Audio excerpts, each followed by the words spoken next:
Baik Bapak Ibu sekalian, ini kelihatannya semakin bulan semakin rame ya. Saya lihat jamaahnya semakin numpuk. Baik, kita akan mulai untuk manasik ini. Assalamualaikum warahmatullahi wabarakatuh. Udah Mas, udah nyala. Innal hamdalillah nahmaduhu wa nasta'inuhu wa nastaghfiruh wa na'udzu billahi min syururi anfusina wa min sayyiati a'malina may yahdihillahu fala mudhillalah wa may yudlil fala hadiyalah. Asyhadu an la ilaha illallah wa asyhadu anna Muhammadan 'abduhu wa rasuluh la nabiyya wa la rasula ba'dah. Allahumma shalli ala Muhammadin wa ala alihi wa sahbihi ajmain. Wallahu ta'ala fi kitabil karim, a'udzubillahi minasyaitonir rajim. Ya ayyuhalladzina amanu taqullaha haqqa tuqatih wa la tamutunna illa wa antum muslimun. Bapak dan Ibu calon-calon tamu Allah yang dimuliakan Allah, alhamdulillah ini suasana cerah. Mudah-mudahan hati kita juga cerah ya. Tidak ada yang sedih, tidak ada yang gundah gulana, dan kita serahkan saja kepada Allah Subhanahu wa taala. Fa iza azamta fatawakkal 'ala Allah. Ya, ketika kita sudah punya azam, sudah punya niat ya, azam itu niat yang kuat, maka serahkanlah kepada Allah Subhanahu wa taala ya. Dan niat yang kuat ini sudah ditunjukkan oleh Bapak-bapak Ibu sekalian dengan ikhtiar ya. Bukan semata-mata niat dalam arti masih hayalan itu ya, tapi sudah betul-betul ada ikhtiar nyata ya. Sudah bergabung di Anamiro, kemudian Anamiro sudah intensif untuk komunikasi dengan Kasih PHU, Kepala Seksi Pembinaan Haji dan Umroh. Kasih PHU, Kepala Seksi Pembinaan Haji dan Umroh, Bapak Musal ya dari Kemenak, dan itu sudah rutin antara Anamiro dengan beliau. Termasuk nanti kita ingin usaha membujuk, meminta supaya kita bisa gelombang 1 ya, yang ke Madinah dulu. Sebab kalau gelombang 2 ya nggak apa-apa ya. Semuanya kita terima dengan baik ya. Semuanya insya Allah hajinya mabrur, insya Allah. Hanya kalau gelombang 1 kita lebih nyaman karena kita terbang tanpa harus menggunakan kain ihram di jalan ya. Tapi kalau gelombang 2 mau tidak mau kita mandi di Jakarta, pakai kain ihram di Jakarta, kemudian niat di udara di pesawat. Ya, jadi niatnya itu masih di pesawat. Ya. Kemarin saya janji untuk kita memakai kain ihram. Saya coba untuk praktekkan. Mudah-mudahan Bapak Ibu bisa terutama mau Bapak. Kalau Ibu nggak penting ini. Ini nggak penting untuk Ibu. Ini untuk Bapak ya. Jadi kita praktek sebentar Pak ya. Praktek menggunakan kain ihram. Ada 2 lembar ini. Ada 2 lembar. Lembar pertama untuk sarung, lembar kedua untuk pundak.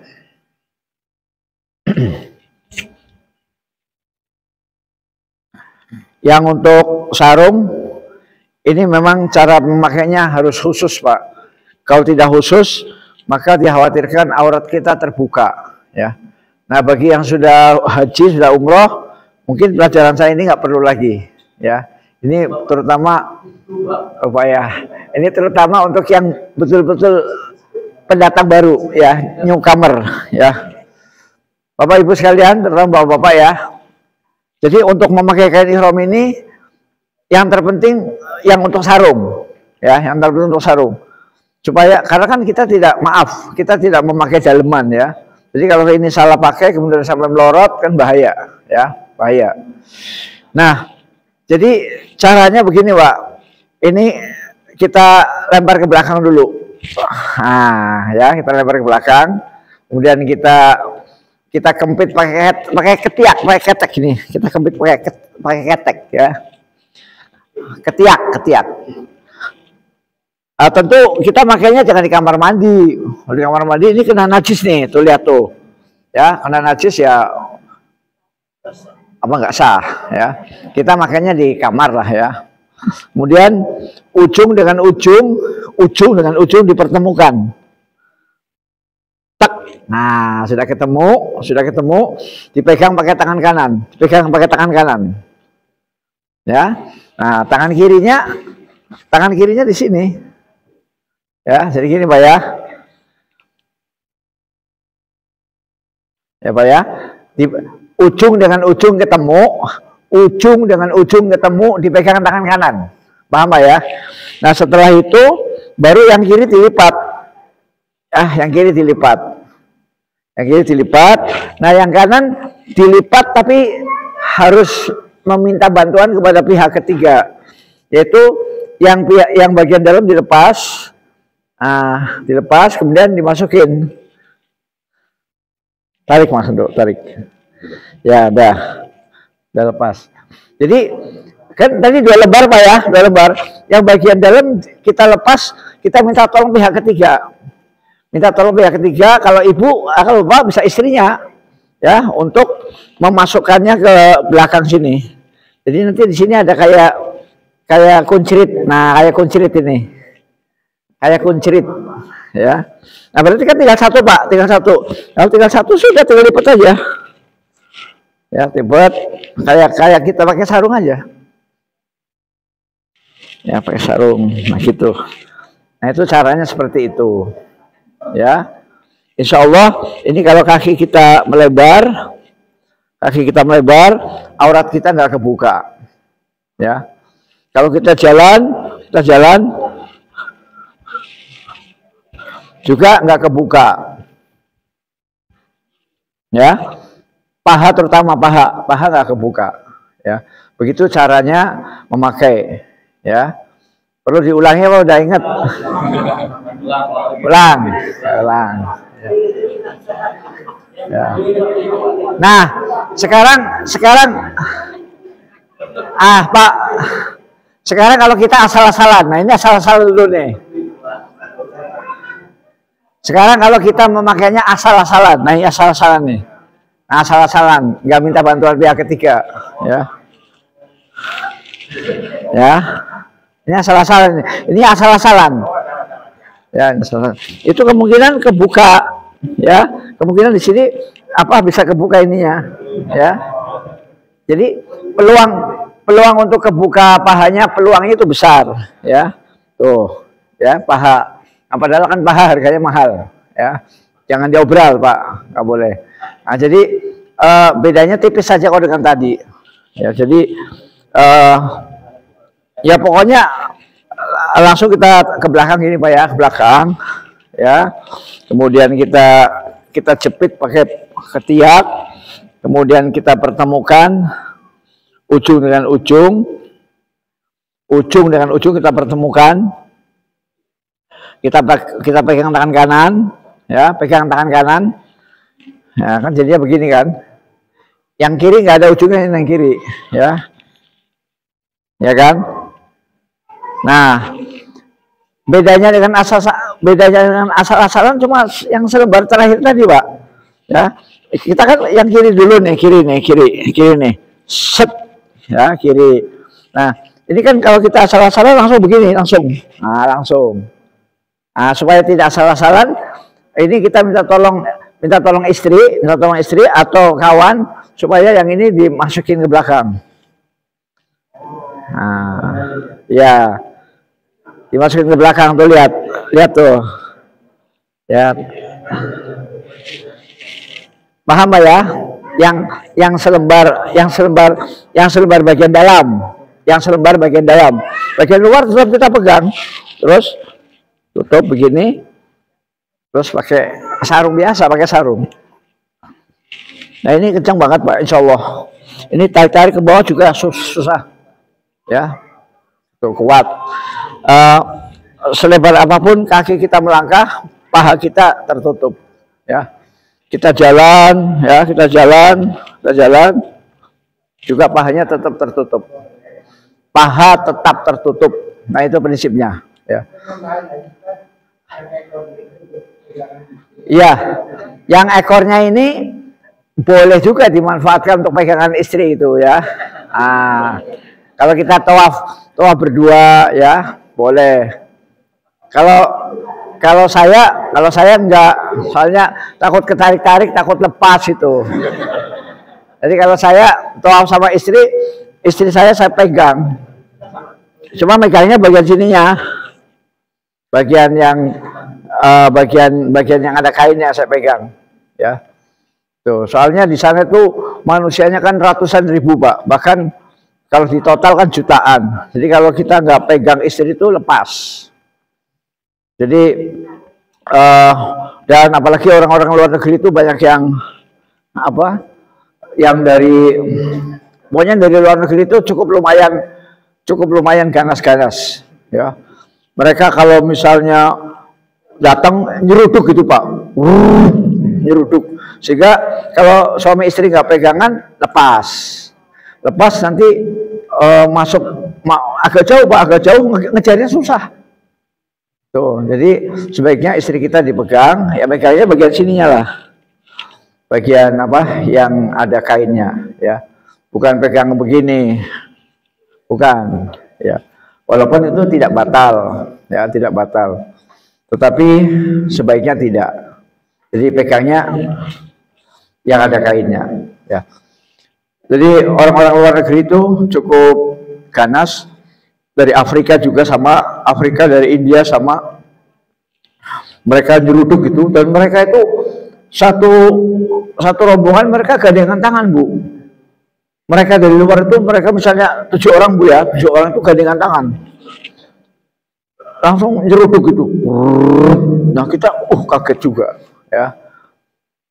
Baik ketika mereka baru datang masuk ke halaman Ka'bah, maupun ketika mereka sudah selesai tawaf. Sudah selesai tawaf kan mereka mau keluar. Nah, mau keluar itu mereka langsung nyebrang gini. Set. Ya, kadang-kadang tangan mereka gini, ya. Kadang-kadang tangan mereka gini, ya. Nah, kita keseruduk. Nah, itu ya. Padahal kalau kita nanti mau keluar, Bapak Ibu sekalian, kita misalnya sudah sampai putaran ke-5, ya. Sudah sampai putaran ke-5 kan tinggal 2 putaran lagi. Nah, kita lebih baik agak melipir ke pinggir. Ya, sehingga pas selesai kita keluarnya itu sudah di tepi gitu loh. Pas sudah 7 putaran itu ya, 1, 2, 3, 4, 5, 6, 7. Yang ke-7 itu kita sudah agak ke tepi, agak nepi. Tapi kalau 1, 2, 3 kita masih di tengah-tengah dekat Ka'bah, itu keluarnya lama, Pak. Keluarnya lama. Bisa cepat, tapi dengan cara menyakiti orang. Menyakiti orang itu yang orang luar itu nyeruduk gitu. Ya. Nah, sebaiknya kita keluarnya tidak nyeruduk gitu ya, tapi keluarnya lingkarannya diperlebar pelan-pelan. Kalau tadi lingkarannya segini, diperlebar pelan-pelan sehingga lingkarannya lebar, sehingga tahu-tahu kita ke pinggir gitu loh. Ya, kita pakai strategi lah, ya, Pak, strategi. Nah, jadi ya, tolong Bapak yang baju hitam maju, Pak, praktek pakai kain ihram. Ya, nah, praktek dong. Ya. Satu lagi, Pak, baju putih, Pak, baju putih, maju, Pak. Patah surun ya. Waduh. Sini, Pak. Sini, Pak. Ya. Ini Pak Ando, Pak. Ya, silakan. Saya mau diam dulu. Saya mau diam. Bisa nggak?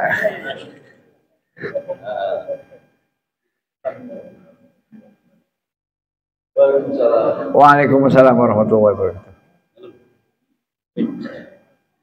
Ada ibu-ibu yang bawa kain ihram punya suaminya?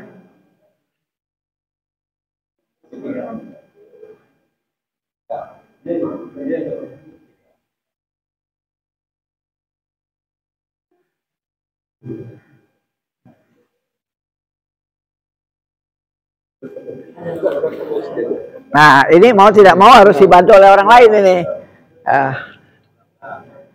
Diginiin nih. Ntar dulu Pak, lurus dulu. Diginiin Bu ya. Ditusuk-tusuk gini. Nah, ditusuk-tusuk. Ya, udah.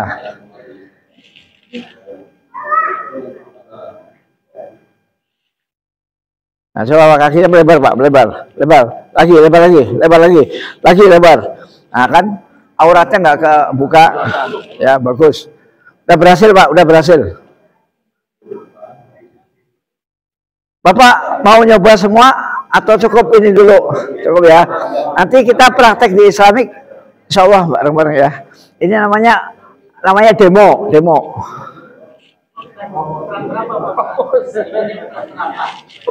Ukuran?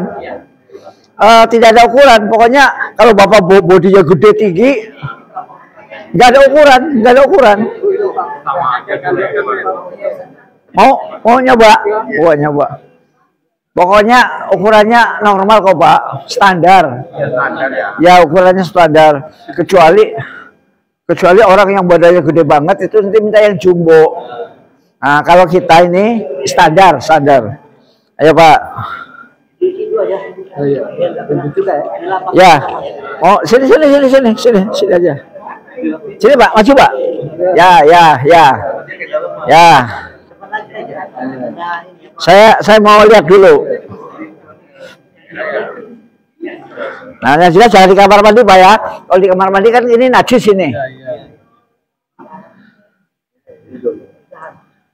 Ada mau coba lagi? Pak Rustam mau coba? Ya. Nah, tuh udah bisa itu, udah bisa. Ya, boleh. Ya. Ya boleh. Ayo yang dilipat mana dulu Pak? Yang dilipat. Ya ini dulu ya. Jadi yang dilipat ini dulu baru ini. Nah yang ini dilepas satu. Dimasukin begini Pak. Yang minta tolong pihak lain ya. Iya. Belum masuk. Gini Pak. Nah. Ini nanti ditusuk-tusuk gini Pak, ditusuk-tusuk. Ya. Nah, masuk. Ya, gulung. Ya, digulung kayak pakai sarung. Terus.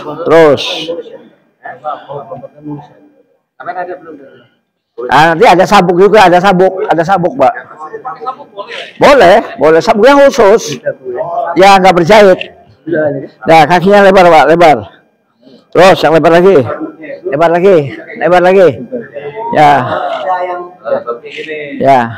Ya, cukup. Ya. Jadi sabuknya bukan di atas ini bukan ya? Boleh pakai sabuk. Boleh Pak. Tapi tanpa jahitan ya? Sabuknya khusus Pak. Tanpa jahitan. Ada sabuk haji. Ada sabuk haji khusus, ada. Bahkan di sabuk itu bisa kita naruh uang. Ada ininya, ada kantongnya. Tenang aja. Ya, nanti ibu-ibu membantu suaminya ya waktu memasukkan itu ya.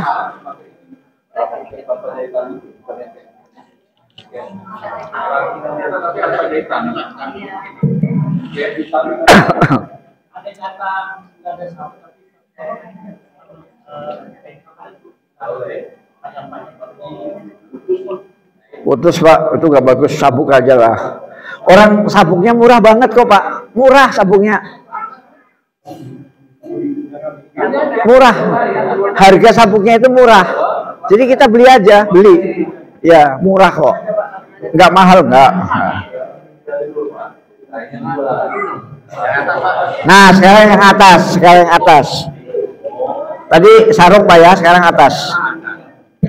Untuk yang atas itu nggak ada masalah. Yang penting sama. Kita beli itu dua Pak. Ya satu set dua. Nggak ada kita beli cuma satu, nggak ada. Sama. Jadi untuk yang pundak, yang penting kedua pundak ketutup. Begini Pak. Ya, kedua pundak ketutup. Nah ini. Ya, ini aja. Ya, udah. Yang penting kedua pundak ketutup. Nah, Ya terserah. Kalau saya nggak suka, karena bikin gerak kita itu kayak ada yang mencekik gitu. Kalau saya mau bebas aja gini. Kalau ini kan bebas nih, ya bebas ya. Nah, pakaian ihram yang resmi kedua pundak ketutup. Itu tolong dicatat Bu, ya tolong dicatat Pak. Pakaian ihram yang resmi kedua pundak wajib ketutup. Ya. Kemudian pundak kanan boleh terbuka, ya. Pundak kanan boleh terbuka begini, ya. Ah, begini. Ya, itu khusus untuk di depan Ka'bah. Ya, khusus untuk tawaf. Hanya khusus untuk tawaf di depan Ka'bah. Setelah selesai tawaf 7 putaran, ini kembali lagi ke aslinya. Ya, semua pundak ketutup. Masuk ketika syair. Ya, pokoknya semua pundak ketutup aja. Dia pundak kanan kebuka hanya khusus di depan Ka'bah. Nah, nanti ketika ada bapak-bapak yang lupa sa'i masih begini, ya misalnya sa'i dari Safa ke Marwah masih begini, nah, itu diingatkan, Mas, Kiai, udah ininya dibetulin. Posisi kain ihramnya jangan begini, jangan. Ini khusus untuk waktu di depan Ka'bah. Tawaf 7 kali putaran. Setelah selesai 7 kali putaran, kembali ke semula. Ya, kembali ke semula, kedua pundak tertutup. Nah begini. Ya. Gak usah dikasih peniti, gak usah. Nanti malah ribet. Aduh, lepasnya gimana? Gak usah. Sebab kita ini kan tutup, buka, ya. Ya habis buka, tutup lagi. Ya kan? Kalau kita kasih peniti di sini, ribet, Pak. Ribet. Kasih peniti itu ribet. Jadi biar aja begini. Waktunya berapa jam, Pak? Apanya, Pak? Waktunya insya Allah hanya 3 jam. Berapa jam? 3 jam. 3 jam. Ketika umroh. Ya. Hah? Ya. Nggak apa-apa, nggak dosa.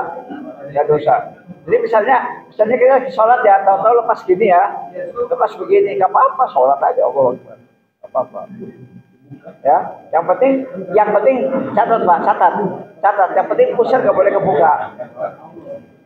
Ya, dada kebuka nggak dosa, nggak dosa. Yang penting pusar di pusar nih. Kalau bahasa Jawanya itu udel. Nah, tapi kalau udelnya kebuka ya nggak boleh, batal. Ya. Dan ketika kita sholat atau tawaf, kemudian ininya jatuh begini, kemudian kita sampai ke leher itu apa itu udah wajar. Ya, jadi misalnya melorot. Nah, kemudian kita giniin lagi, udah, nggak sulit kok, ya. Kita sholat, tahu ini melorot, ya, beginiin lagi, ya. Jadi sangat fleksibel. Tapi kalau dikasih peniti, kasih jepitan buku yang untuk bikin skripsi itu, jepitan itu, waduh malah berat Pak, ya. Jadi mendingan nggak usah dikasih apa-apa. Yang penting,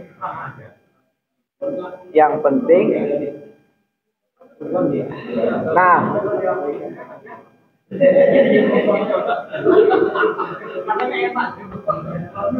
Bapak sekalian. Jadi ini ya, kalau menyampirkan ini ke sini, ini ya. Ini untuk Bapak. Untuk menyampirkan ini.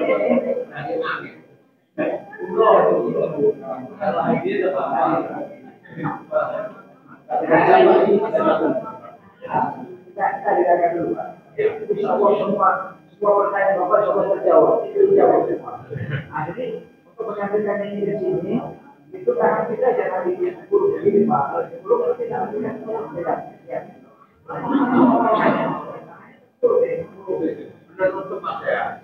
Pas diturunin lagi, jatuh lagi. Jadi tangan kita itu luar bawah. Baru bawah, lalu dan pegang yang atas, baru dilempar. Tidak kita merdeka.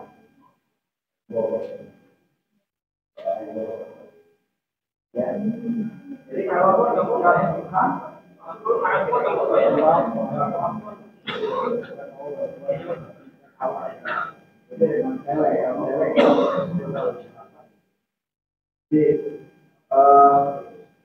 jadi kalau yang paling penting jangan sampai muncul itu. Kalau merasa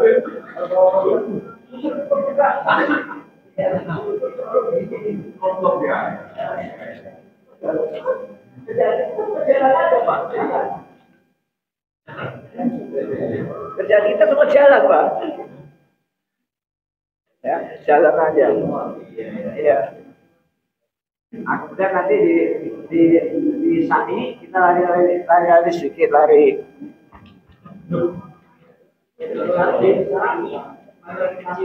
Ya, waktu kita sa'i kita lari-lari sedikit tapi pas ada lampu hijau, ya. Nanti ada lampu hijau kita lari. Jadi sekali lagi untuk yang atas, tolong diingat-ingat Pak. Untuk yang atas, prinsipnya kedua pundak tertutup, ya. Kedua pundak tertutup. Kedua pundak terbuka itu hanya untuk tawaf, ya. Jadi ketika sudah melihat Ka'bah, sudah ketemu Ka'bah ya, langsung ini turunin, masukin di bawah ketek, langsung lempar. Tuh, ya. Jadi nasihat saya nggak usah pakai peniti, nanti ribet. Kalau kita itu buka tutup, ya. Sama seperti jendela mobil lah. Jendela mobil kalau power window-nya rusak kan, nggak bisa tutup, nggak bisa buka. Pas tutup terus kepanasan, pas buka terus kehujanan. Tapi kalau buka tutup kan enak, ya. Power window yang punya mobil.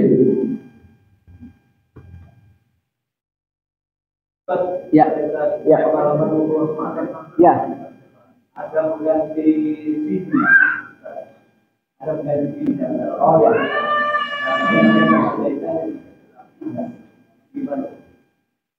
Itu paling untuk yang kena penyakit, Pak. Yaitu penyakit hernia, ya, turun berok. Kalau punya penyakit hernia turun berok itu bisa lah sebagai pengganti CD dengan yang kain ihram juga yang kita gunting. Jadi kita berarti harus beli kain ihram 2 pasang. Sudah jualannya. Ya kalau sudah ada jualannya boleh. Itu khusus untuk yang kena penyakit. Kalau nggak punya penyakit nggak usah, Pak. Nggak usah. Terus sama aja walaupun kita pakai itu, ketika itu lorok kelihatan juga, wah aurat, ya, karena aurat laki-laki itu kan paha sampai pusat, ya. Jadi kelihatan paha sedikit saja itu udah aurat. Jadi walaupun pakai itu, ketika lorot sama aja porno gitu loh, sama pornonya gitu loh, sama pornonya sama dosanya. Jadi kalau menurut saya, karena saya selama ini sudah itu yang CD itu diperlukan untuk yang penyakitan, dan penyakitan yang cukup serius biasanya adalah hernia turun berok. Nah, itu biasanya perlu supaya tidak porot panjang, ya. Turun berok itu kan khususnya keluar Bu, ya, bisa keluar. Nah itu silakan. Tapi kalau yang normal saja, normal sehat, saya sarankan tidak usah, ya. Dan insya Allah kalau kita tangan suci itu niatnya lurus karena Allah, itu sepanjang pengetahuan saya, yang penting kita bisa menjaga mata kita, insya Allah nafsu kita tidak bangkit, ya. Kalau kita memang mata keranjang, semua yang cantik-cantik dilihat, ya mungkin nafsu kita bangkit, ya. Nah kalau nafsu bangkit ya memang cukup berarti. Nah, makanya pertama niatkan karena Allah. Yang kedua, tahan pandangan, ya. Karena cewek-cewek dari Timur Tengah cantik-cantik ya, Mas. Ya. Dari Turki juga cantik, dari Palestina sangat cantik, ya. Itu kalau mata kita dijaga, bapak-bapak ini matanya dijaga, ya. Jangan sampai melirik-lirik, ya. Ya. Yang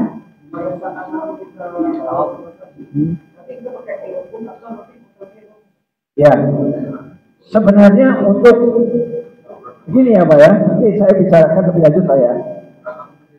Ini dari Kemenak sendiri Pak, dari Kemenak ini, dari Kemenak, bahwa seluruh jamaah haji harus mandiri. Ini dari Kemenak Pak, bukan dari saya ya. Jadi seluruh jamaah haji itu supaya mandiri Pak, mandiri. Artinya setiap orang itu harus tahu ilmunya, setiap orang itu bagaimana cara tawaf, bagaimana cara sa'i, dan tidak ada bacaan-bacaan yang wajib, tidak ada Pak. Sehingga kita cukup membaca apa yang kita bisa. Misalnya Bapak hanya bisa Subhanallah wa bihamdihi subhanallahil azim, Subhanallah wa bihamdihi subhanallahil azim, Subhanallah wa bihamdihi subhanallahil azim, Subhanallah. Itu saja udah selesai. Tuh. Jadi pihak Kemenak sendiri Kemenak itu memerintahkan, menganjurkan, mengharapkan bahwa setiap jemaah haji itu harus mandiri. Jangan menggantungkan kepada orang lain. Jangan menggantungkan kepada mutawif. Jangan menggantungkan kepada ketua rombongan, jangan mandiri. Ya, ketua rombongan dan ketua regu itu hanya untuk koordinasi. Misalnya gini. Bapak-bapak, silakan suami istri pegang istri masing-masing. Silakan tawaf 7 kali. Nanti kalau sudah 7 kali, selesai 7 kali, ya, selesai 7 kali, kita kumpul di pintu 56. Kita kumpul di fungsi daripada ketua rombongan itu adalah untuk koordinasi, sehingga kita tidak hilang. Kita ingat, Mas, tadi ketua rombongan nyuruh kita kumpul di mana ya? Oh, kumpul di pintu 57. Pintu 57 mana? Yuk cari deh, cari pintu 57. Oh, itu pintu 57 kita itu. Jadi gitu. Jadi setiap pribadi kita, Bapak Ibu sekalian, itu oleh Kementerian Agama sendiri, oleh Kemenak, itu kita disuruh mandiri. Kenapa? Karena haji dan umrah itu sangat mudah, Pak. Gak ada yang sulit. Ya. Putaran pertama, putaran kedua, putaran ketiga, bacaannya sama. Ya. Tidak ada kewajiban.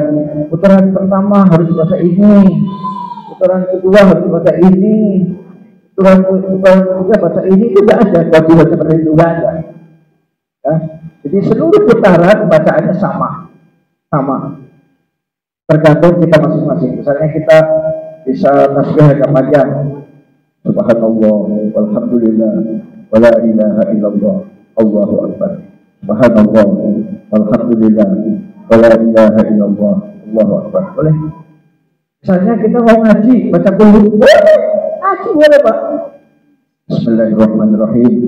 Qul huwallahu ahad, Allahus samad, lam yalid wa lam yulad wa lam yakul lahu kufuwan ahad. Bismillahirrahmanirrahim. Qul a'udzu birabbil falaq, min syarri ma khalaq, wa min syarri. Boleh membaca Quran itu boleh. Ya. Jadi intinya selama Bapak tawaf itu zikir kepada Allah. Ya.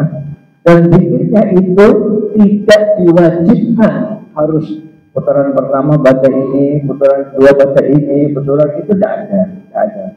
Maka nggak perlu lagi pakai earphone kalau masih nggak perlu.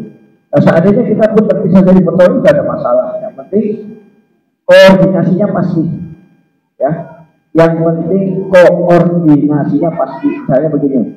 Jadi nanti sebelum masuk Masjidil Haram, masih di luar Pak ya, masih di luar, itu harus dipastikan. Kamu tahu kita mengelilingi Ka'bah setelah sudah 7 kali, terus kita sholatnya di mana? Kemudian habis itu kita kumpul di mana? Kita pastikan dulu. Misalnya kumpul di bawah lampu hijau. Nanti di tembok Masjidil Haram, Bu, ada satu lampu hijau, Bu. Ada satu lampu hijau. Lampu hijau itu tandanya untuk meluruskan antara Masjidil Haram dengan Hajar Aswad, untuk meluruskan.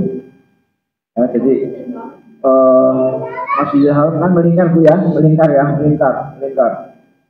Nanti ada satu lampu hijau, satu aja, ada dua. Nah, lampu hijau nanti kalau ditarik dari lurus ke Ka'bah, ditarik dari lurus, nanti pas sesuai dengan pojok Hajar Aswad, pas. Sehingga kalau kita mau mengangkat tangan begini, Bismillahirrahmanirrahim, maka pastikan di belakang punggung kita lampu hijau, pastikan. Ya misalnya di depan dada kita itu Hajar Aswad, ya, di depan dada kita Hajar Aswad. Nah, pastikan ketika kita nengok begini, nah itu lampu hijau, lurus.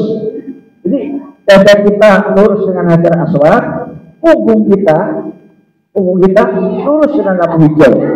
Nah, lampu hijau itu cuma satu, jadi bisa juga untuk patokan. Bisa. Misalnya, bapak-bapak, nanti kita tawaf 7 kali. Nanti kalau sudah, kita kumpul di bawah lampu hijau untuk nanti bersama-sama menuju ke tempat sa'i. Nah, itu ya. Jadi gitu. Jadi yang penting komitmen itu dipegang, Bu. Ya. Komitmen itu apa sih, Pak? Komitmen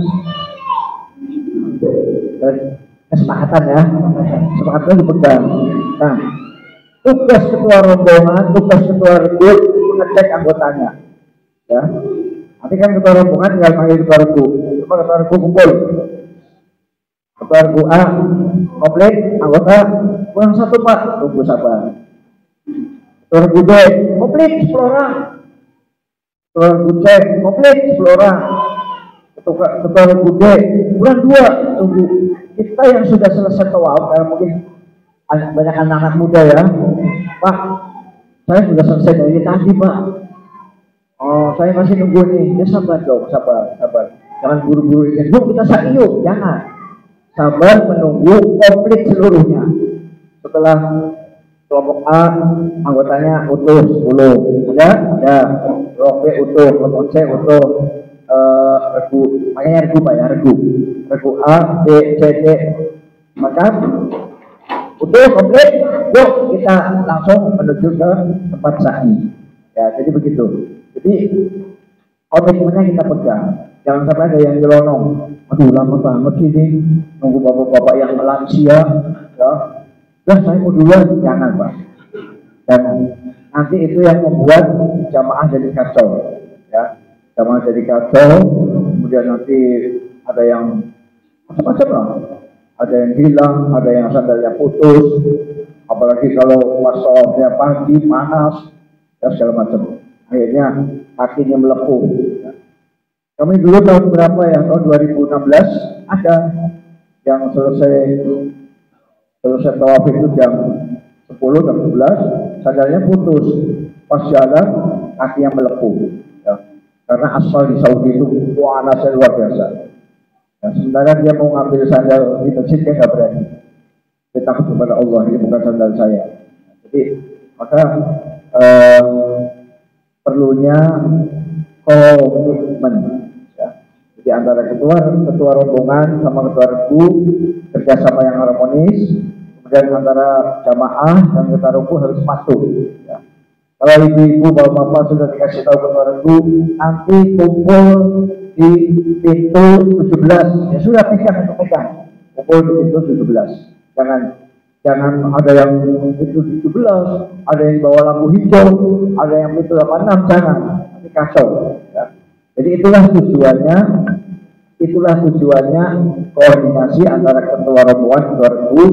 Nah, mutawif itu di sana sebenarnya, Pak ya, mutawif itu tujuannya hanya untuk mengantarkan dari hotel ke Masjidil Haram. Ya. Bahkan sebenarnya kalau sudah ada yang pernah haji seperti Haji Taufik, sebenarnya mutawif itu sebenarnya diperlukan. Ya. Tapi oke lah, kita masih memerlukan mutawif. Tujuannya adalah untuk membeli jalan. Pak Ustadz, kita mau ke Haram lewat mana? Oh sana. Ya, kalau kita ada mutawif kan. Jadi penunjuk jalan. Ya. Karena kita maaf Bu ya, maaf. Kita kan orang asing ya. Ya. Kita datang ke Saudi itu kan sebagai tamu Bu ya, tamu ke negara asing, sehingga kita kan masih bengong kan. Masih bengong. Mana utara, mana selatan nggak tahu. Mana timur, mana barat nggak tahu. Nah, inilah perlunya mutawif. Bapak-bapak, ayo kita kumpul, kita jalan bersama menuju haram sambil bertalbiyah. Labbaik Allahumma labbaik. Nah, nanti ketika kita sudah masuk Ka'bah, itu omong kosong, ya Pak ya, omong kosong. Kalau jamaah ini tetap utuh, itu omong kosong. Pasti di sana itu nanti buyan, pasti buyan, ambiar. Nah, yang tidak boleh ambiar itu suami istri nggak boleh ambiar, nggak boleh pegangin terus, ya. Nah, nanti kompilasinya gimana? Kompilasinya setelah kita 7 kali.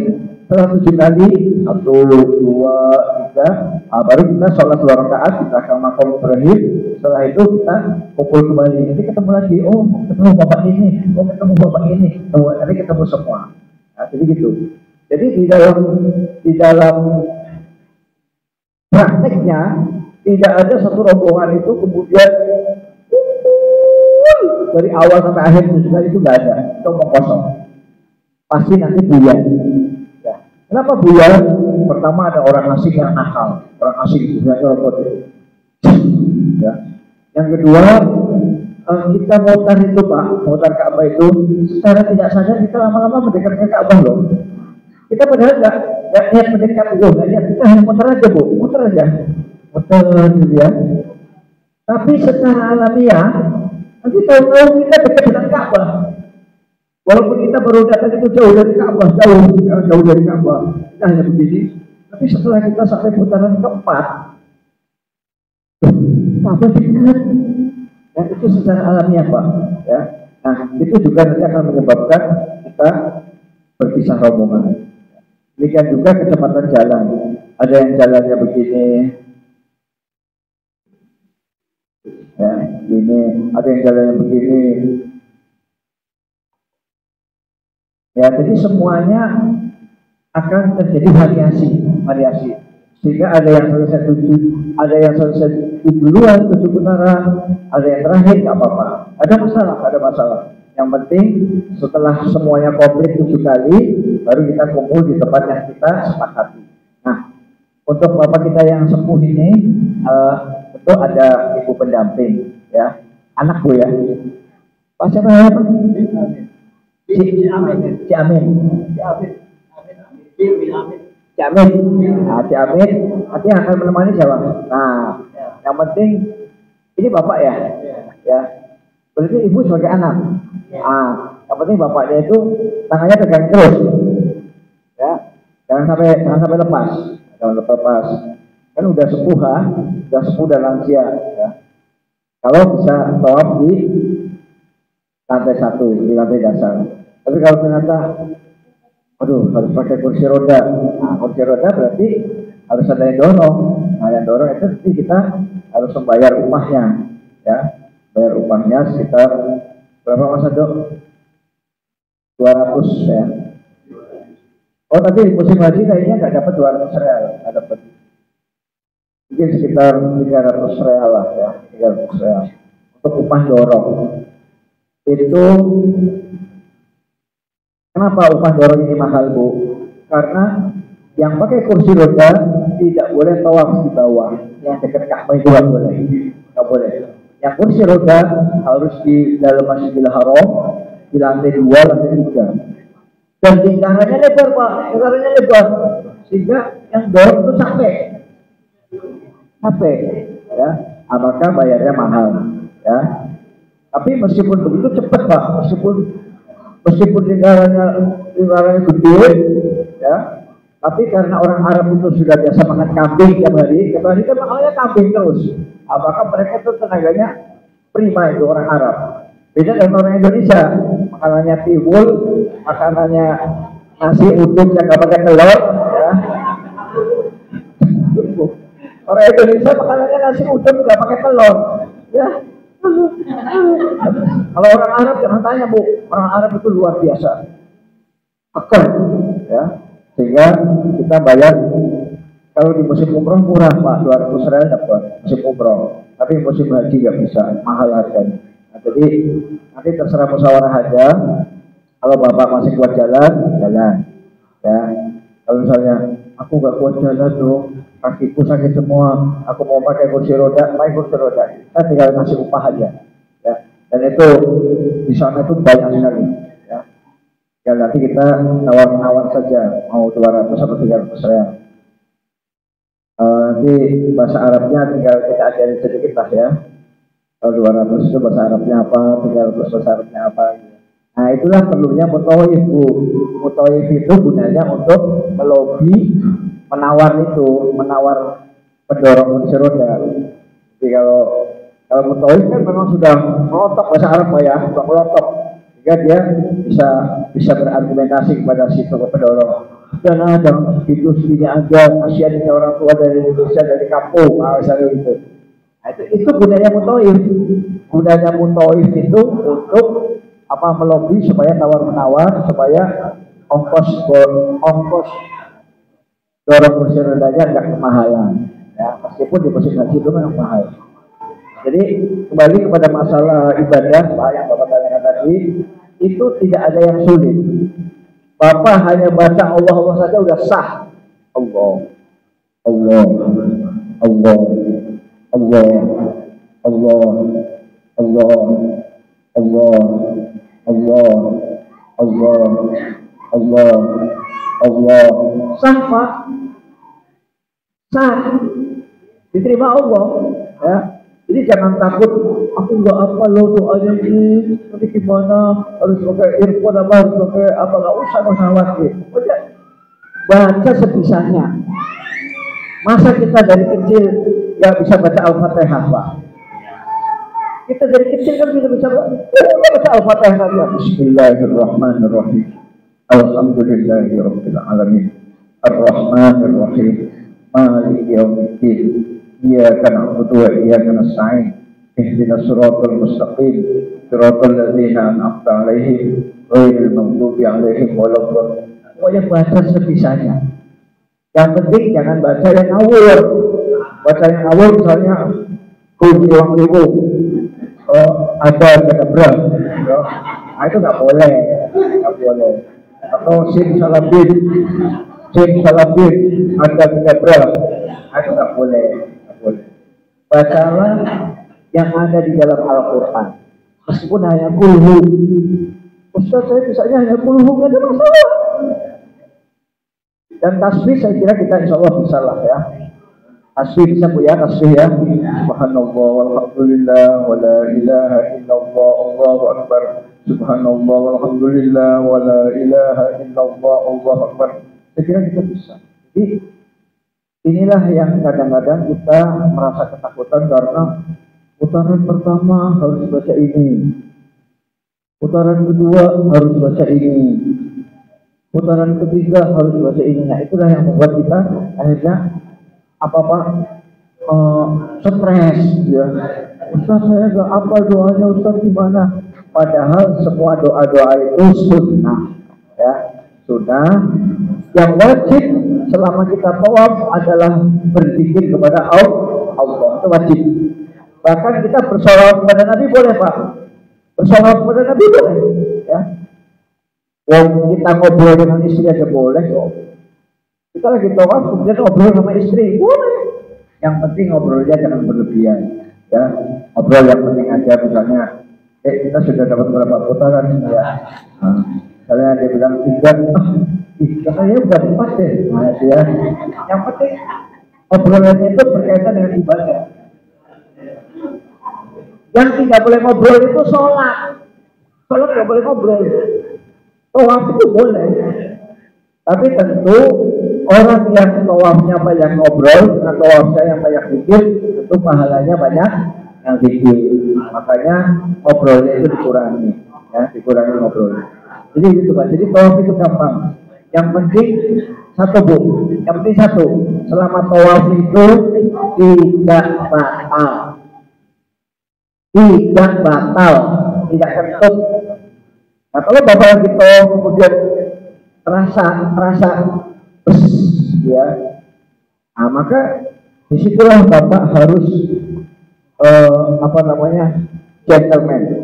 Aku batal, mau wudhu dulu. Nah, itu. Kalau bapak batal diam, gak ada yang tahu. Istri saya nggak tahu, ketua rombongan nggak tahu, ketua RT nggak tahu, saya putar ya, terus putar, maka umrohnya batal. Batal pak, batal. Jadi itu yang prinsip, jangan sampai kentut diam, jangan sampai. Udah cari aja. Bentar. Jadi kita harus harus keluar dari area itu, cari yang ada keran-keran wudhu banyak.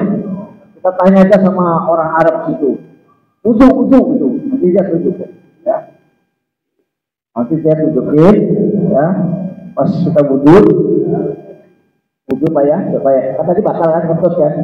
Nah, kemudian kita kembali lagi ke lingkaran Ka'bah tadi, lingkaran Ka'bah.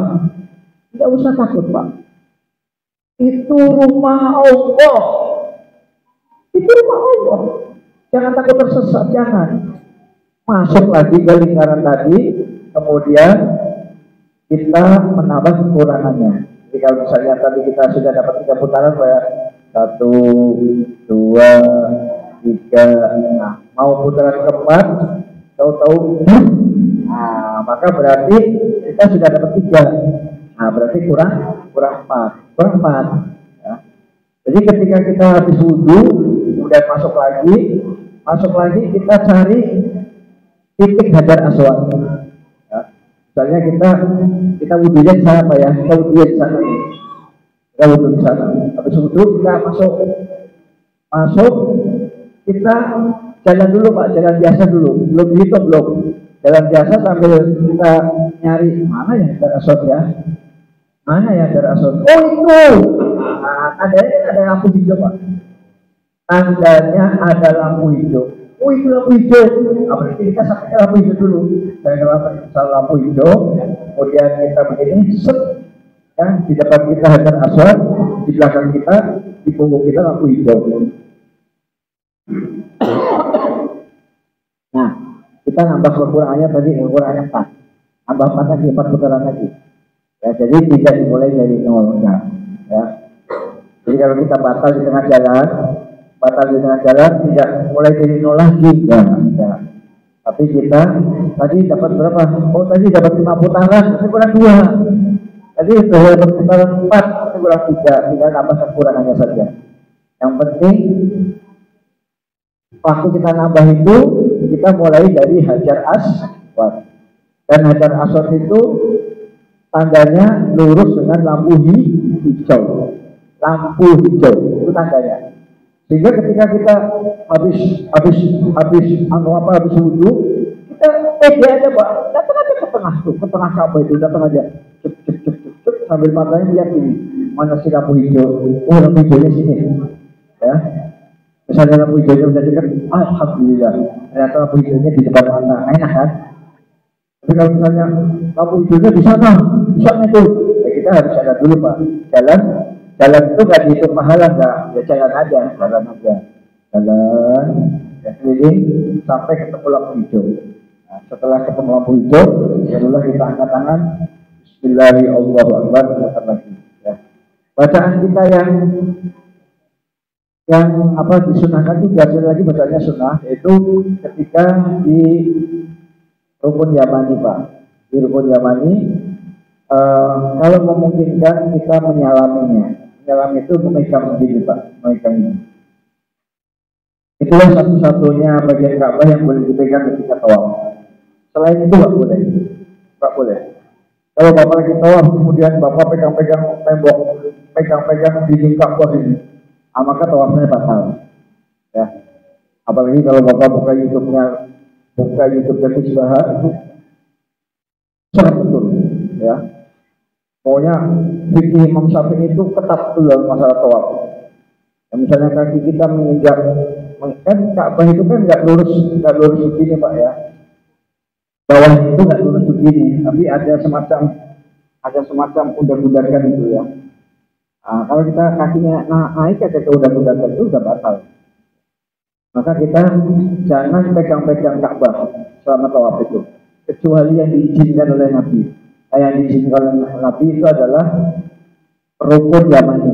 Di rukun Yamani kita boleh begini. Ya, megang aja. Megang. Tapi kalau terasa di situ panjat, ya udah lewati saja. Ya, nggak usah. Nggak usah.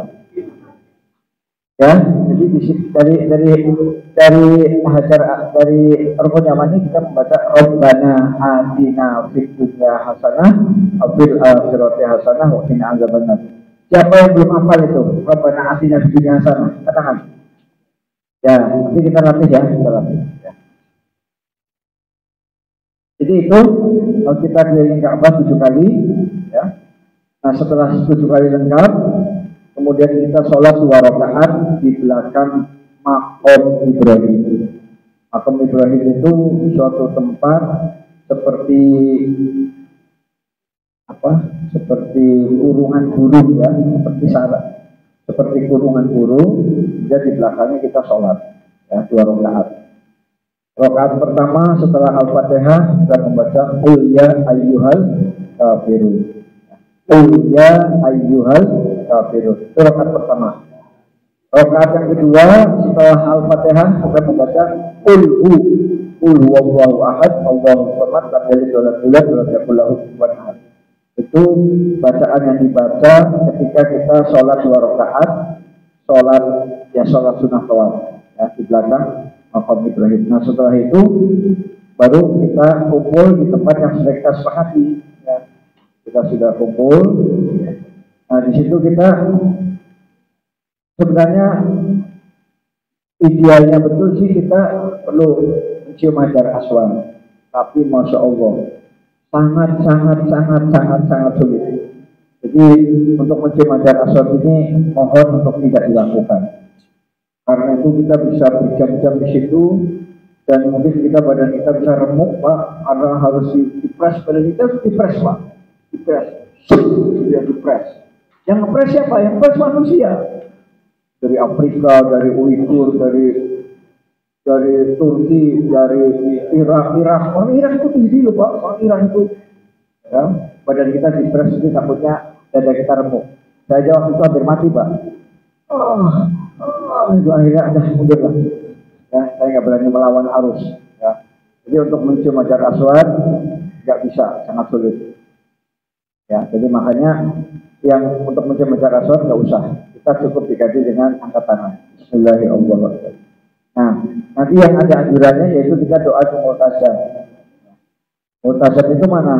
Multazam itu area Ka'bah antara Hajar Aswad dengan pintu Ka'bah. Jadi cari aja pintu Ka'bah. Misalnya, itu pintu Ka'bah, berarti samping kirinya. Ya. Jadi area antara Hajar Aswad dengan pintu Ka'bah. Jadi nggak lebar Pak, yang namanya Multazam itu. Ya kalau kita nggak bisa mendekat, kita mundur aja. Ya. Sebab kalau kita mau mendekati Multazam, itu di situ kita setelah selesai tawaf ya, kita boleh mendekat untuk berdoa. Ya, badan kita boleh menempel di Ka'bah. Ya, menempel di Ka'bah. Ya. Itu selesai sholat 2 rakaat. Tapi sekali lagi di area itu, karena itu adalah area dekat Hajar Aswad, sangat padat, susah sekali Pak. Jadi untuk Multazam itu kita jarak jauh aja, jarak jauh. Jadi kita berdoa di Multazam termasuk makbul, ya makbul. Jadi itu untuk tawaf. Untuk tawaf ada pertanyaan Bapak Ibu sekalian? Ya.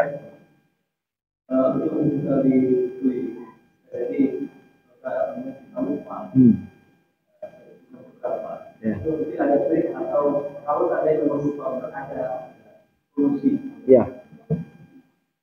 Jadi supaya kita tidak lupa berapa keliling, maka kita harus rukun-rukun dengan istri Pak. bersyukur dengan istri. Sebab suami lupa, istri ingat. Nah, gitu. Istri lupa, suami ingat. Itulah pentingnya suami istri saling mengingatkan, ya. Insya Allah nggak mungkin dua-duanya lupa. Kata suami, aku lupa ini, dia udah berapa kali putaran. Aku juga mas, nggak mungkin, nggak mungkin. Saya sudah lama, saya sudah mempraktekkan. Pasti salah satu ingat. Kalau nggak istri yang ingatannya tajam, atau suami ingatannya tajam. Jadi istri itu punya kelebihannya itu ingatannya tajam. Ya, betul, serius, saya nggak main-main. Nah, makanya dalam tawaf itu suami istri harus sepakat. Kemudian langkah-langkahnya bisa pakai karet bilang. Lihat karet bilang 7 biji, ya. Karet bilang 7 biji. Nanti setiap muter satu karetnya pindah ke sini. Jadi mula-mula karetnya ada di sebelah kanan, dipindah ke sebelah kiri, ya. Jadi pasti lagi ya. Bismillahirrahmanirrahim. Kan jalan kan, masalah sambil pindahin karet. Ya, karet dari sebelah kanan pindahin ke kiri. Berarti kita dapat satu. Sampai di hajar asal lagi. Bismillahirrahmanirrahim. Jalan pindahin karetnya. Pakai karet gelap, ya, untuk mengatasi takut lupa. Karet gelap. Ada juga yang pakai biji tasbih. Ada biji tasbih yang isinya hanya 7, Pak. Ya. Biji tasbih yang isinya hanya 7. Sehingga biji tasbihnya kalau nggak salah masukin sini nih. Masukin kayak cincin ya. Masukin di sini, ada karetnya. Kemudian nanti kita misalnya kita turunin satu biji tasbihnya. Nah, yang sudah turun itu nggak bakal naik lagi, nggak. Biji tasbihnya jalan-jalan nggak mungkin. Jadi biji tasbihnya itu sudah diciptakan oleh orang-orang yang kreatif, ya. Jika biji tasbihnya itu sekali didorong ini, turun satu, nggak bakal dia naik lagi, nggak. Atau pakai biji tasbih boleh. Itu biasanya dijual kok, ya. Pakai biji tasbih, sehingga itu untuk mengatasi supaya kita tidak lupa. Nah, kadang-kadang saya itu pakai tangan aja, Pak. Saya itu termasuk orang yang males pakai gitu, pakai karet gelang, pakai biji tasbih itu saya pun males. Saya pakai tangan aja begini satu. Udah saya begini aja jalan. Alhamdulillah wa la ilaha illallah. Alhamdulillah wa la ilaha illallah. Ya Allahu Akbar. Tangan saya begini. Dapat 2. Itu saya. Tapi bapak-bapak jangan itu saya, ya. Saya ini termasuk malas pakai karet gelang, termasuk juga malas pakai biji tasbih. Nah, kalau saya sarankan sih pakai biji tasbih aja. Biji tasbih yang khusus isinya 7. Kecil pas segini.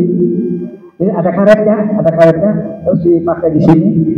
Mas Ade dulu pakai apa?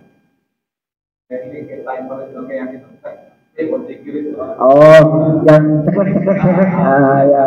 Ya boleh juga pakai yang ceklek gitu ya. Cuma kalau salah mencet bahaya, ya. Ya tuh. Misalnya gini ya, sekali putaran kan sekali pencet kan, gitu ya. Nah, takutnya Mas Ade 2 kali ceklek gitu ya. Senggol, betul senggol. Nah, jadi itu agak rawan.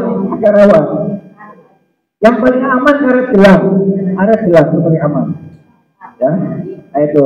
Yang ketiga itu tadi suami istri insya Allah saling mengingatkan, insya Allah. Ya. Nah, kalau qadarullah. Suami lupa, istri lupa, dua-duanya lupa. Ya, maka coba ingat yang paling rendah. Saya begini, kita ini sudah dapat 4 atau 5 ya, Dek ya. Istri juga lupa. Iya ya. Kita ini 4 atau 5 ya. Istri lupa, suami lupa. Sudah 4 putaran atau sudah 5. Maka ambillah yang kecil. Ya, ambillah 4. Jadi kalau kita ragu antara 4 dengan 5, ambil yang kecil 4. Lebih baik lebih daripada kurang. Kalau kurang tawafnya nggak sah. Kalau lebih, kalau nggak sengaja sah. Kalau jumlah tawafnya kita lebih dari 7, misalnya 8, 9, tapi nggak sengaja itu sah. Tapi kalau sengaja melebihi nggak sah. Misalnya Aku tawaf kalau 7 bulan Maret aku. Aku tawaf pengen 10. Nah itu batal Pak, batal. Nggak sah. Jadi kalau lebihnya disengaja batal. Tapi kalau lebihnya nggak disengaja, seperti tadi kan lupa. Aku ini lupa ingat loh deh. Sudah lama Pak, sudah 5 apa 6 ya? Iya Bang, aku juga lupa ini 5 apa 6. Nah, ambil yang kecil 5. Tuh, ya kalau gitu Mas Rida. Ya, ada pertanyaan lain? Ibu dulu Pak, ibu dulu. Silakan Bu. Kan pada saat kita tawaf itu pas itu ya. Ya. Itu jauh tuh. Ya. Nah kalau kita bawa pas kita ada isi air semprotan, Ya. itu boleh nggak? Sama. Yang jelas kita tidak bisa wudhu di tempat tawaf karena kita akan tertabrak orang. Ya. Jadi kita mau tidak mau tetap harus minggir, ya, minggir ke tempat yang aman, ya, ke tempat yang tidak ada arus Pak. Ya, itu kalau musim haji itu arus Ka'bah itu, arus manusia yang tawaf itu sampai ke pinggir Pak, sampai ke pinggir. Jadi tetap kita harus minggir, ya, tidak bisa di areal tawaf itu kita berhenti gitu. Aku mau wudhu pakai semprotan nggak bisa, tabrak orang, ya, jadi tetap kita harus minggir. Nah kalau ternyata minggir itu kita ketemu keran, ya enak langsung di keran, ya, kita minggir. Atau ada keran zam-zam, nggak apa-apa. Udah pakai air zam-zam bagus, sah, ya. Nah kalau ternyata Ustaz jauh itu saya bawa semprotan, boleh pakai semprotan, asalkan basah semua, ya, jangan sampai tidak basah. Boleh pakai semprotan, boleh, ya. Dan wudhunya jangan 3 kali, jangan sekali aja, ya. Jadi misalnya dia kan ada airnya kan, airnya itu diratain sampai rata betul Bu, sampai rata betul. Terus giniin tangannya. Jadi kayak orang pakai balsem, diratain, ya, tuh ya. Nah, bahkan kalau terpaksa pakai semprotan dan airnya sedikit, mungkin kita yang wajib-wajibnya saja. Yang wajibnya kan hanya 4. Ya. Yang wajib hanya 4. Ya. Yang wajib hanya 4. 1 wajah. Ya, wajib itu. Pokoknya harus basah semua ini. Basah semua. Yang kedua tangan sampai siku. Tangan sampai siku harus basah, ya, harus basah. Walaupun sedikit harus basah. Ya, iya dong, harus buka. Makanya kalau perempuan harus menjauh, nggak boleh di tempat orang ramai Bu. Ya, kalau tempat orang ramai, ya, nanti kelihatan. Kecuali kalau bisa ditutupi dengan jilbab. Ya, pokoknya bagaimana caranya supaya aurat tetap tertutup. Ya. Kalau saya kan laki-laki jadi buka begini nggak apa-apa. Kalau ibu nggak boleh, ya, buka begini terus ditonton orang banyak nggak boleh, itu dosa. Nah, kalau saya laki-laki nggak apa-apa. Ya. Nah jadi mungkin tekniknya bisa di bawah jilbab ya, di bawah kerudung lah. Tapi intinya pastikan bahwa dari ujung tangan sampai ujung sini basah semua, prinsipnya ya basah. Jadi yang pertama ini ya, yang kedua ini, yang ketiga rambut, yang keempat kaki. Nah itu saja yang wajib, kaki sampai mata kaki. Nah kalau itu sudah basah semua, sah. Ya adapun cuci tangan, berkumur-kumur, menghisap air di hidung, itu semua sunnah. Kalau keadaan terpepet, nggak ada air, nggak usah dikerjakan, nggak apa-apa. Wudhunya cukup sah. Yang penting 4 yang wajib harus basah, wajah, tangan sampai siku, kemudian rambut, ya, rambut dan telinga, kemudian kaki. Itu yang wajib dan itu tertulis di dalam kitab suci Al-Quran. Ya, wajib. Nah, kemudian nggak usah 3 kali, nggak usah diulang 3 kali, nggak usah. Mengulang 3 kali itu sunnah. Kalau keadaan terpepet, airnya sedikit, maka cukup sekali saja. Tapi harus dipastikan, walaupun sekali itu basahnya harus merata Bu. Jangan sampai Jangan sampai sebelah sini basah ya, ternyata di sini kering, sini kering. Nah, itu nggak sah. Pokoknya harus basah dari ujung sini sampai sini basah merata. Harus betul-betul dioles-oles kayak olesin balsam itu. Ya, walaupun luas sekali, tapi dijamin basah semua. Ya, jadi kalau yang jelas wudhunya itu tidak boleh di tengah-tengah area Ka'bah, nggak boleh. Karena apa? Pasti ketabrak orang. Ya, karena di situ arusnya kencang, Pak. Arus orang tawaf itu kencang. Jadi kita mau tidak mau harus singgir. Nah, kalau keluar pas singgir kita ketemu keran, alhamdulillah ada keran. Ya. Nah, kita kalau misalnya apa namanya malu bertanya sesuatu jalan, ya begitu. Lebih baik kita nanya, wudhu. Nah, soalnya ada ya untuk wudhu. Jadi ditanya, pokoknya orang udah paham lah. Baik itu orang Arab asli maupun orang luar negeri, kalau kata-kata wudhu pasti dia tahu. Pasti dia nunjuk. Nah, nunjuk. Ya artinya kita ikuti aja arahnya. Pasti benar lah, nggak mungkin bohong. Nggak mungkin wudhunya di sana dan nggak mungkin. Ya, dia pasti takut dosa, Pak, takut dosa. Ya, pasti akan menunjukin yang benar. Misalnya wudhunya di sana, yang penting kita tidak malu bertanya. Pakai bahasa Indonesia nggak apa-apa. Ya.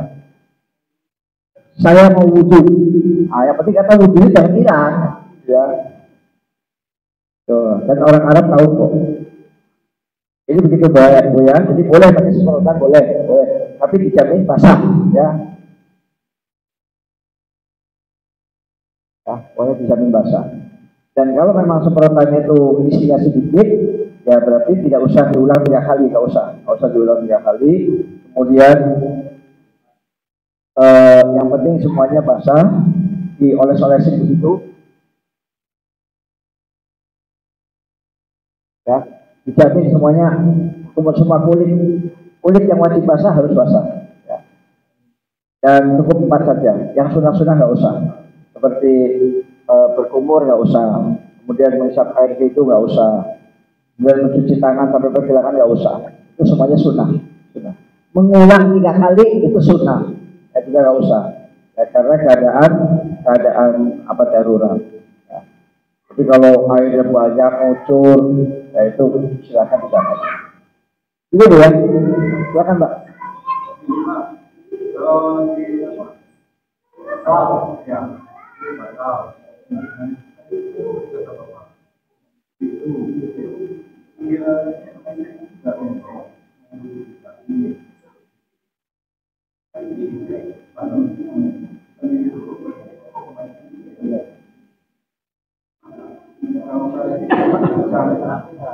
Ya, itu ada 2 kemungkinan. Kemungkinan yang pertama, istri kita titip kepada rombongan ibu-ibu. Ya, sama-sama ibu-ibu kan biasanya nggak begitu jauh lah jaraknya ya.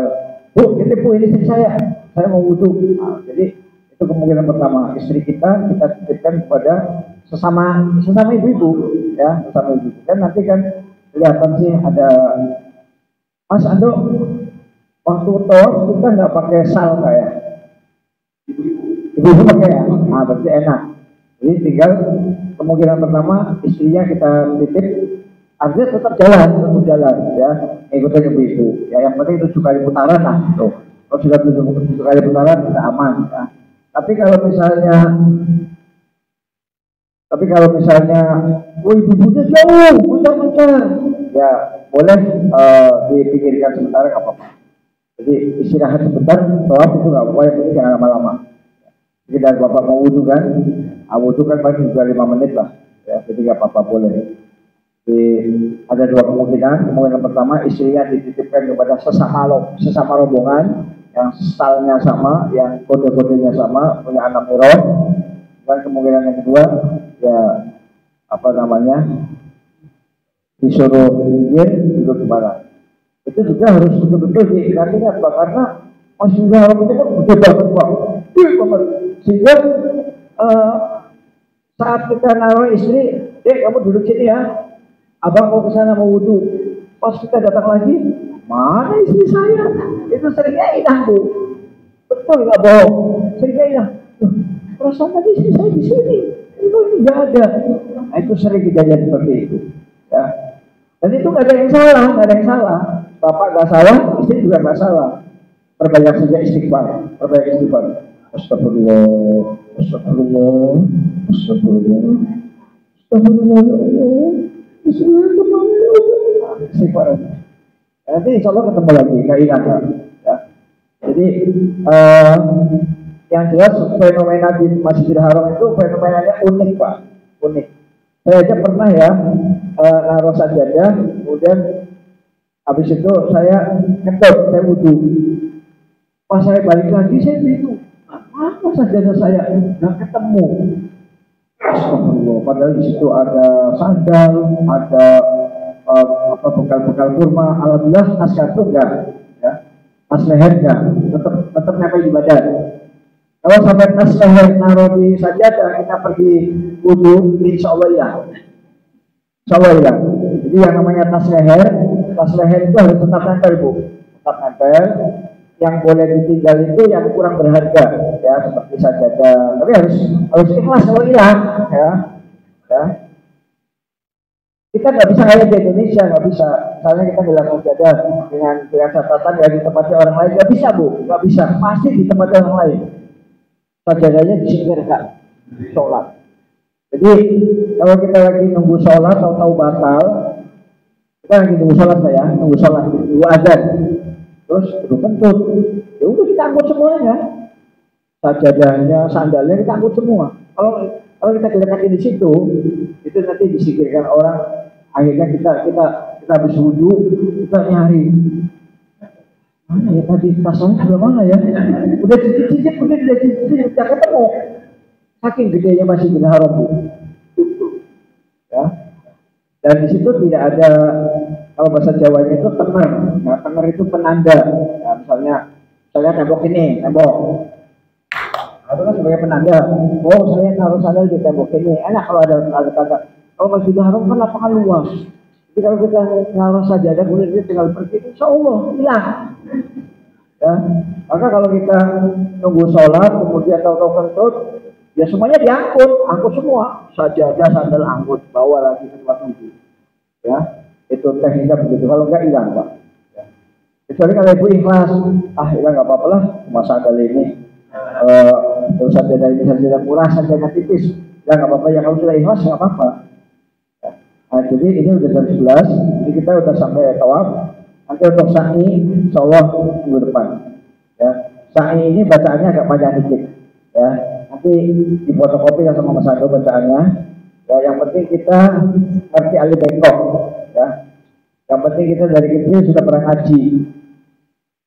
Yang penting kita dari kecil sudah pernah ngaji sehingga kita bisa baca. Doa itu tidak harus dihafal. Doa itu tidak harus dihafal. Kita baca aja begini.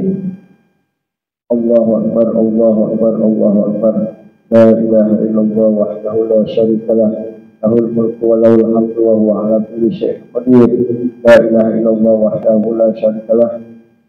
Anjaza wahdahu wa nasara 'abdahu. Itu doa itu nanti dihafal aja. Maaf. Doa itu tidak wajib dihafal. Dibaca saja.